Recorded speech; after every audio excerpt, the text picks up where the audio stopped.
Hello everyone. मेरा नाम doctor Sunil Chopde है। I am a consultant medical oncologist at Jaslok hospital and research centre. आज मैं आपसे बात करूंगा PDL1 marker in lung cancer. PDL1 marker क्या होता है लंग कैंसर के संक्षिप्त में, और कीमोथेरेपी और इम्यूनोथेरेपी से उसका क्या रिलेशन है।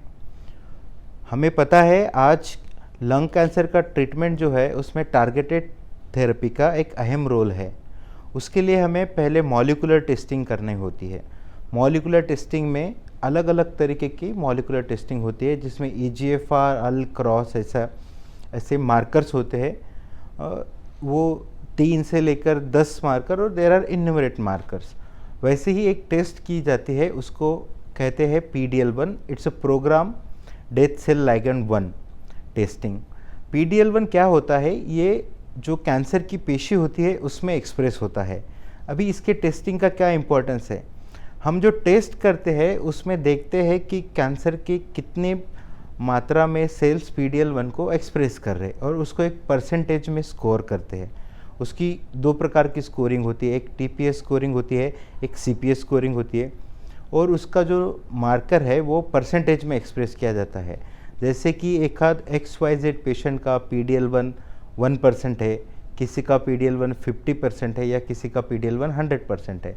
अभी ये किसी का रिपोर्ट आने के बाद इसका रिलेवेंस कैसा है, तो ऐसा देखा गया है कि जो ट्यूमर्स या जो पेशेंट का डिसीज़ होता है जिसके ट्यूमर में हाई PDL1 एक्सप्रेशन होता है, माने PDL1 ज़्यादा मात्रा में एक्सप्रेस हो रहा है, ऐसे ट्यूमर का इम्यूनोथेरेपी को रिस्पॉन्स आने का चांस ज़्यादा होता है। इसलिए जो इंटरनेशनल गाइडलाइंस बनी है उस हिसाब से अगर कोई पेशेंट को लंग कैंसर होता है और वो भी मेटास्टैटिक स्टेज में या एडवांस स्टेज में होता है, तो हम उसका PDL1 स्कोर देखेंगे, साथ में बाकी के मॉलिक्यूलर मार्कर्स भी टेस्ट करेंगे।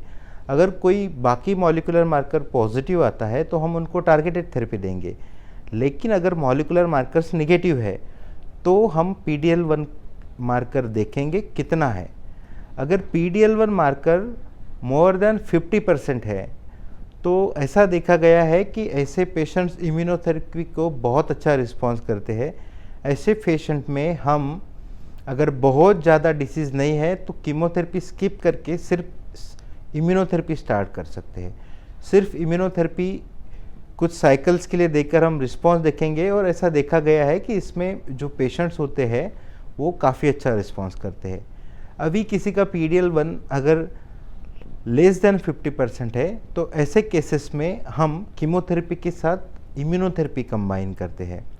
सेम अगर किसी का PDL1 लेस देन 1% भी है, या PDL1 1% है, 10% है, तो ऐसे पेशेंट में हम कीमोथेरेपी और इम्यूनोथेरेपी कंबाइन करके दे सकते हैं। सो अगर हम कंक्लूड करें तो PDL1 एक मार्कर है जिसका यूज़ हम इम्यूनोथेरेपी को how will it respond, so immunotherapy response के लिए यूज़ कर सकते हैं। और अभी इम्यूनोथेरेपी जो है वो रिवोल्यूशनरी मेडिसिन है आज लंग कैंसर के ट्रीटमेंट में। So for more information on lung cancer and lung cancer treatment related any queries, please join us on Lung Connect.